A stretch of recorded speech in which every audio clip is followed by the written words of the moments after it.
Capricorns, welcome to Starseed Love. I am Tara, and this is going to be your reading for August 2022.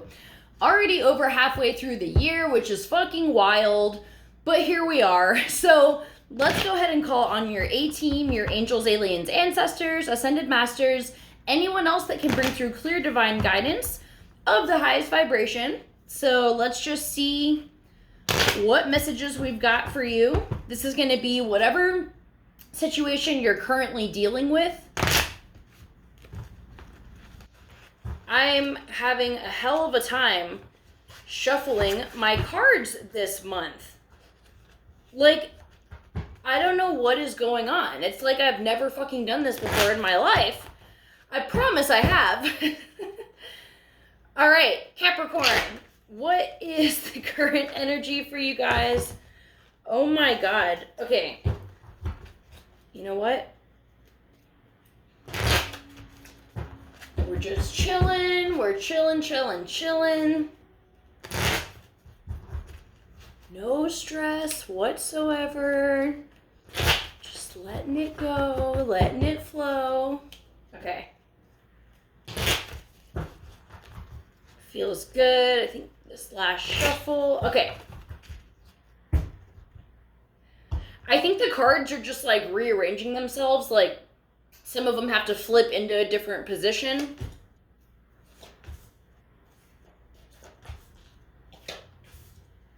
Okay, so, all right, so the moon flipped out while I was shuffling. I'm going to leave it here for now. I'm sure we'll dive into it later. So, okay, the bottom of the deck, we have the Two of Coins here. So this is really trying to get a good balance in your life.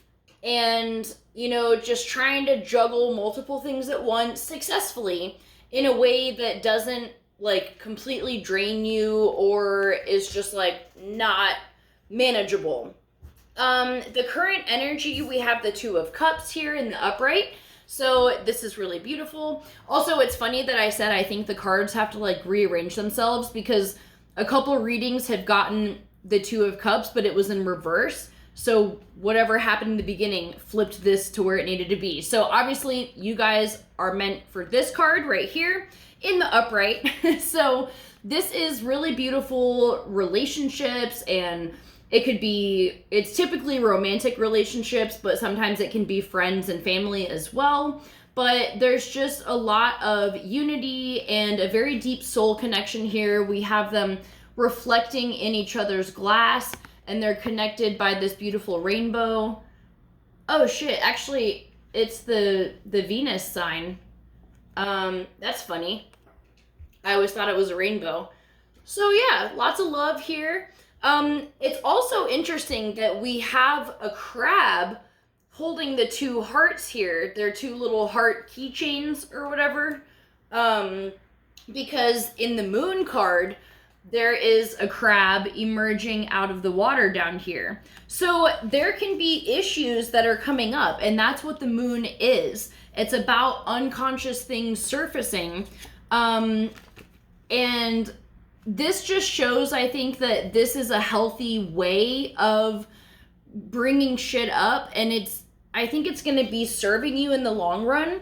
The issue at hand is the Death card in reverse. So this is a major transformation in your life, and things are just feeling very turbulent. You may be feeling very, especially with this moon card, this can be very introspective. This can be very introverted. You may want to be kind of on your own a lot more than usual. You know, and although we have this connection here, you don't always have to be, you know, like there's lessons you learn on your own, and then there's lessons that you learn with a partner, and sometimes they overlap and sometimes they don't. So I feel like this transformation for you, this moon is illuminating these subconscious things. And with this Death card in reverse, you've been in a period of rapid transformation. There's a lot of change happening in your life. And I feel like it's going to continue, but with this being in the upright, this Two of Coins, I feel like you're going to have a good head on your shoulders and it's not going to be so overwhelming. And also just having this partnership here can be a form of support for you so that it's not as intense as the death card in the upright, which can feel almost like a tower moment where it's like the rug gets ripped out from under you. You've got a little more support here, and I feel like that's serving you very well. So, okay, solutions and helpful tools. We have the Temperance card here. So, okay, this card is about surrender. It's about trusting the process, which is way easier said than done, especially Capricorn being an earth sign and known for really enjoying knowing all the details. It's very difficult to not know all the details.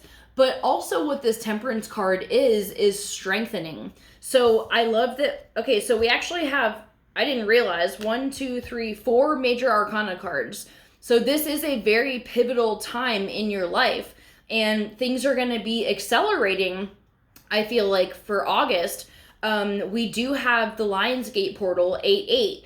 And that is basically aligning with Sirius energy. You're getting the wisdom of the galactics, you're receiving a download. It's, it symbolizes like the infinite potential of yourself, kind of like an intersection of timelines. So, if you're into like trying to do like timeline jumping or like aligning with the reality where it's going better for you or whatever, the Lionsgate would be a really good opportunity to do that. But anyways, this card, the Temperance card, is about strengthening. And it's very similar to like when you make a clay pot. It's solid, or it's soft, it's malleable. You create it into what you want. And then you put it in the kiln, which is like thousands of degrees hot. And it strengthens it and solidifies it into the hard clay pot that it is, that can do its job. It holds the water, it holds the plants or the soil or whatever. And so I feel like you've been in the midst of being in the kiln and just being strengthened, like getting hit with all this shit left and right. But it does seem like it's going to be easing up because we do have this 2 of coins here. It's going to feel more balanced. So the guidance that we have here is the Chariot in reverse. So I feel like, okay, with the Chariot in reverse, it's about holding back and not like going balls deep in like whatever project you're diving into. But let's see if we can clarify it a little bit more. I feel like this could just be like, so after the Death card, there's this blossoming of this rose. There's life that comes after death. And if you're still in this death process, this could just be indicating that the new beginning that comes after that may not be like super immediate, like this month. You know what I mean? It doesn't mean it's not going to be soon, but just, with this reading, it could just be like maybe not instantaneous. You're still kind of wrapping up this death cycle. So, okay, yeah, so 9 of Wands, 8 of Wands. So it's funny that these come out together. The 8 of Wands came out in reverse, which this is normally a card about like speed, fast-paced energy, shit happening left and right. With it in reverse, it's taken its time. It's not coming in as quickly as you would like it. But we have the 9 of Wands here, which is showing that it can be a little bit frustrating and you may be really struggling to accept it, but that's what the lesson is. And these are the helpful tools. You really just got to ease into the experience and let it unfold as it needs to. Now, this doesn't mean that you just sit back and do nothing. You still need to do the work of like getting clear about what you want, even if that's just the qualities. I think we get overwhelmed when we start thinking about like, what do we want? Like, what the fuck do we really want to manifest? And at the end of the day, it's really just experiences. You don't have to know, I want this job, I want this salary, I want this exact house. No, it's just, I would like a reality where I have these things, a lot of free time, I don't have to worry about money, I'm financially stable, things like that. those are the qualities that you want to get clear on. And then you're trusting the universe to bring whatever comes in. And also with this moon card and with this death card, things are coming up. And you just got to let them come up, let them be released, let yourself feel whatever emotions come up, and know that it is all part of the process and you can lean on your partnerships. You know, this is a big energy for you right now, so it is important to allow yourself to be in this connection and to be vulnerable, you know, and allow that support to be in your life to help ease you through this transition. So I'm going to leave it at that. I love you guys so much. Have a great day, and I'll see you for our next video. Bye.